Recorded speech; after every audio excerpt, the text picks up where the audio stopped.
একবার এক বাড়িতে অনেক ইঁদুর আস্তানা গেড়েছিল।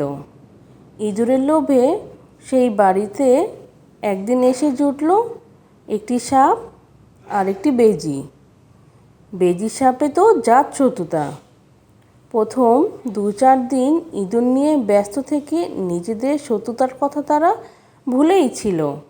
কিন্তু একদিন বেজি করল কি, ইঁদুরদের ছেড়ে সাপকে আক্রমণ করা শুরু করলো। সাপ বেজির কি লড়াই, কেউ কারো চাইতে কম যায় না।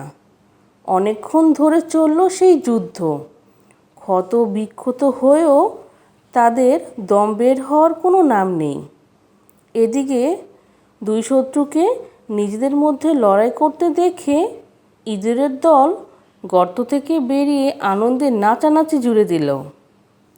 ইঁদুরদের উল্লাস দেখে সাপ আর বেজির হুঁশ হলো।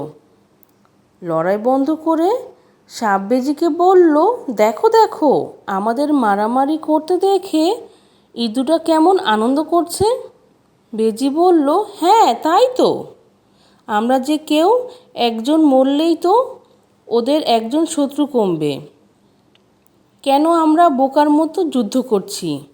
সাপ বলল, আমিও তো তাই ভাবছি। বন্ধ করো এসব লড়াই, আসো মিলেমিশে ইঁদুর ধরার চেষ্টা করি। তখন শত্রুতা ভুলে সাপ আর বেজি আবার একজোট হয়ে গেল। তারা দুজনে দুদিক থেকে ইঁদুরদের উপর ঝাঁপিয়ে পড়ল।